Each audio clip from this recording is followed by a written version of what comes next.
सेना के बाद राजनाथ सिंह की पाकिस्तान को सीधी चेतावनी। अगर पाकिस्तान ने हिमाकत की तो जवाब ऐसा मिलेगा कि इतिहास और भूगोल दोनों बदल जाएंगे। अगर सरक्रीक इलाके में पाकिस्तान की ओर से कोई भी हिमाकत की गई तो उसे ऐसा करारा जवाब मिलेगा कि इतिहास और भूगोल दोनों बदल जाएंगे मेरे साथियों। और 1965 की जंग में भारत की सेना ने लाहौर तक पहुंचने का सामर्थ्य भी दिखाया। क्या मोदी सरकार कुछ बड़ा करने वाली है? नमस्कार, मैं अंजलि मिश्रा, स्वागत है आप सभी का हमारे चैनल में। रक्षा मंत्री राजनाथ सिंह ने विजयदशमी के अवसर पर भुज एयरबेस में पाकिस्तान को सख्त चेतावनी दी है। उन्होंने कहा कि अगर पाकिस्तान ने सरक्रीक इलाके में कोई हिमाकत की तो उसे ऐसा करारा जवाब मिलेगा कि इतिहास और भूगोल दोनों ही बदल जाएंगे। रक्षा मंत्री राजनाथ सिंह ने विजयदशमी के अवसर पर सेना के जवानों के बीच भुज एयरबेस पर मौजूद रहे।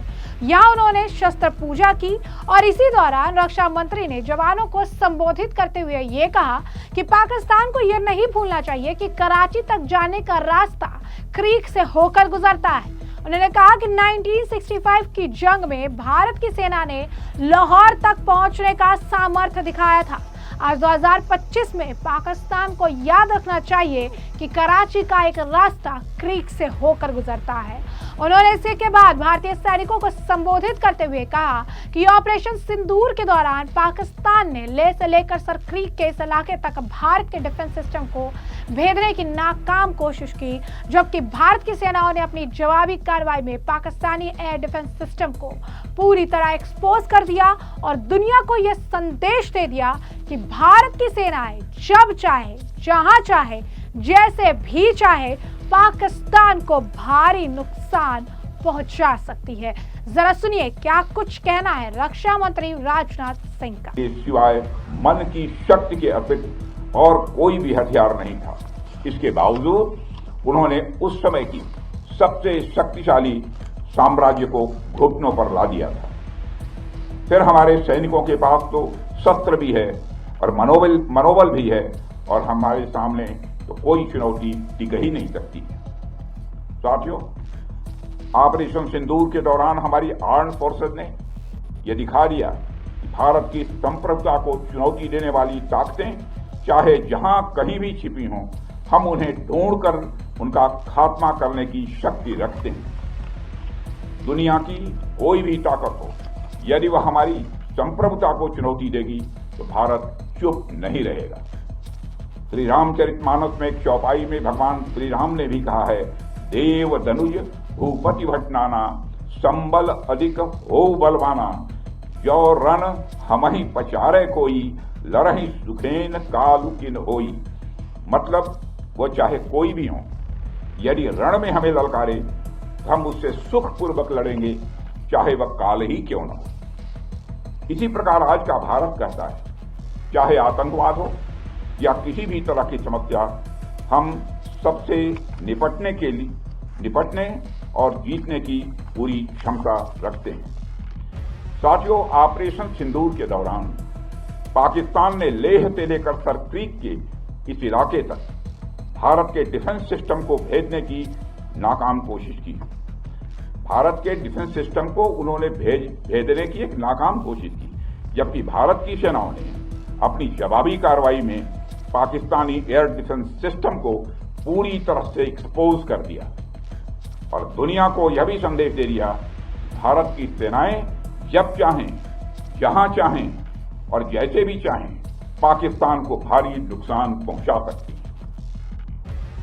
अपने सामर्थ्य के बावजूद हमने संयम का परिचय दिया, क्योंकि हमारी सैन्य कार्रवाई आतंकवाद के विरोध में थी। इसको एस्केलेट करके जंग छेड़ना ऑपरेशन सिंदूर का उद्देश्य कभी नहीं था। मुझे इस बात की खुशी है कि भारतीय सेनाओं ने ऑपरेशन सिंदूर के सभी मिलिट्री ऑब्जेक्टिव यानी सभी लक्ष्यों को सफलतापूर्वक प्राप्त करने में कामयाबी हासिल की है। मगर आतंकवाद के खिलाफ हमारी लड़ाई जारी है। साथियों, आजादी के 78 साल बीत जाने के बावजूद सरक्रीक इलाके में सीमा को लेकर एक विवाद खड़ा किया जाता है।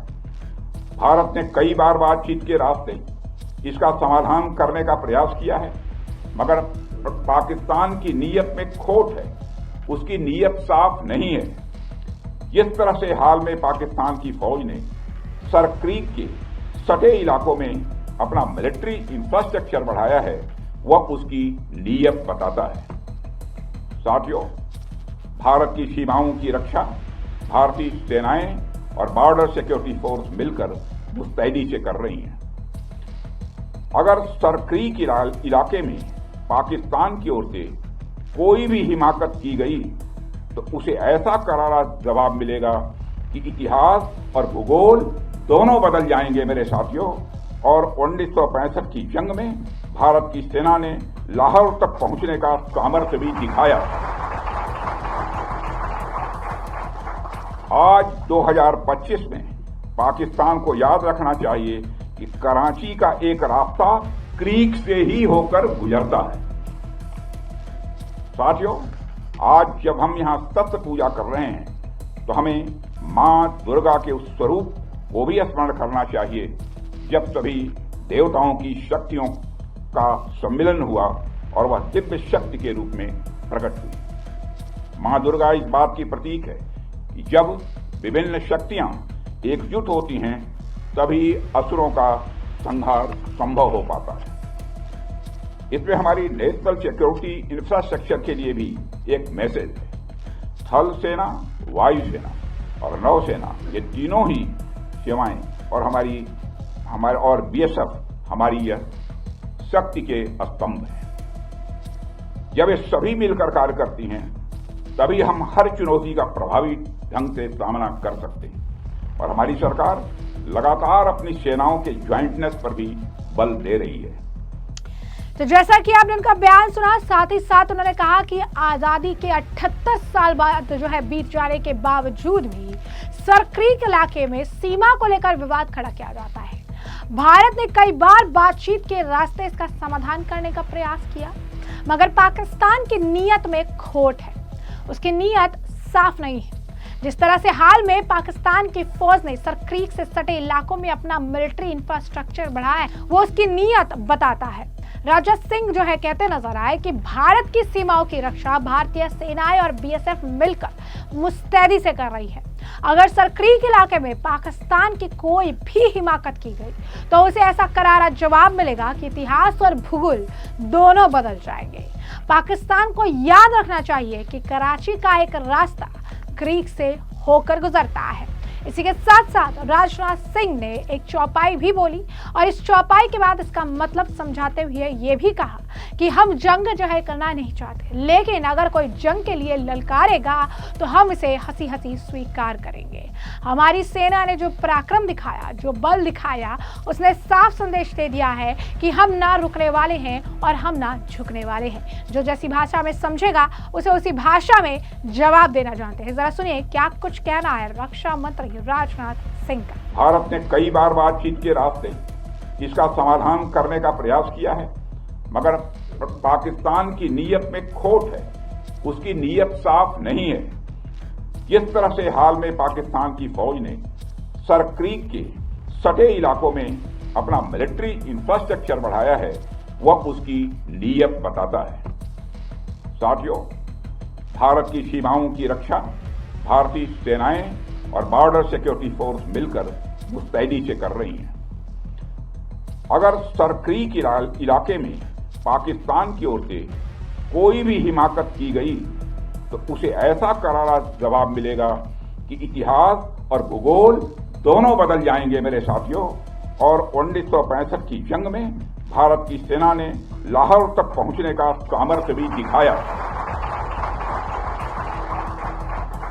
आज 2025 में पाकिस्तान को याद रखना चाहिए कि कराची का एक रास्ता क्रीक से ही होकर गुजरता है। तो ऐसे में आपने देखा कि किस तरीके से राजनाथ सिंह ने पाकिस्तान को खुले तौर पर चुनौती भी दे दी और साथ ही साथ चेतावनी भी दे दी और ये साफ कर दिया है कि अगर कोई हिमाकत की गई तो उसका जवाब भारत की तरफ से बहुत ही ज्यादा कठोर होने वाला है और इतना कठोर कि इतिहास और भूगोल दोनों बदल जाएंगे। इस दौरान आपको बता दें कि लगातार जो है सरक्रीक का जिक्र हो रहा है, तो ये समझना भी जरूरी है कि आखिर ये सरक्रीक है क्या। तो आपको बता दें कि सरक्रीक कच्छ की खाड़ी में स्थित लगभग 96 किलोमीटर लंबी सक्रिय जलधारा है जो भारत के गुजरात राज्य के कच्छ क्षेत्र और पाकिस्तान के सिंध प्रांत के बीच जो है स्थित है। ये ज्वारीय क्षेत्र समुद्री और जमीनी सीमाओं को जोड़ता है और सामरिक दृष्टि से बेहद अहम है और इस पर कुदृष्टि बढ़ाने का काम जो है वो पाकिस्तान द्वारा किया जा रहा था। जैसा कि राजनाथ सिंह ने कहा कि पाकिस्तान की नीयत में ही खोट है, क्योंकि कई बार बातचीत से मसला जो है समझाने का प्रयास किया गया लेकिन पाकिस्तान जो है मानने को तैयार नहीं है। अब ऐसे में सरक्रीक को लेकर यह विवाद है क्या, जरा ये भी समझिए। इस विवाद की जड़ 1914 के मुंबई जो है आपको बता दें कि प्रोजिडेसी और सिंध के बीच हुए समझौते से जुड़ा हुआ है। उस समय सरक्रीक के पूर्वी तट को सीमा माना गया था, लेकिन पाकिस्तान का दावा है कि सीमा पश्चिमी तट से गुजरती है। भारत कहता है कि ऐतिहासिक दस्तावेजों के मुताबिक सीमा मध्य रेखा पर तय है और इसी को लेकर जो है विवाद हो रहा है। साथ ही साथ ये जानना भी जरूरी है कि आखिर सरक्रीक इतना अहम क्यों है, क्योंकि इसे लेकर ही अगर आप देखेंगे राजनाथ सिंह ने साफ तौर पर पाकिस्तान को जो है चेतावनी दे दी है। तो इस सरक्रीक क्षेत्र के महत्व के पीछे दो बड़े कारण हैं। ये इलाका अरब सागर के सबसे नजदीक है और यहाँ से पाकिस्तान के कराची पोर्ट तक पहुंचने का मार्ग है। वहीं सरक्रीक के आसपास के समुद्री इलाकों में हाइड्रोकार्बन और प्राकृतिक गैस के भंडार होने की संभावना है और यही वजह है कि सीमा की सही रेखा तय न हो पाने के कारण दोनों देशों में दशकों से विवाद चल रहा है। और अब पाकिस्तान की कुदृष्टि को देखते हुए राजनाथ सिंह ने पाकिस्तान को सख्त चेतावनी भी दे दी है। तो ऐसे में हमने आपको जो पूरा मामला विस्तार से बताया, राजनाथ सिंह का आपने बयान सुना है और अब इस पूरे मामले पर आपकी भी जो राय हो हमें कमेंट सेक्शन में कमेंट करके जरूर से जरूर साझा करिएगा। धन्यवाद।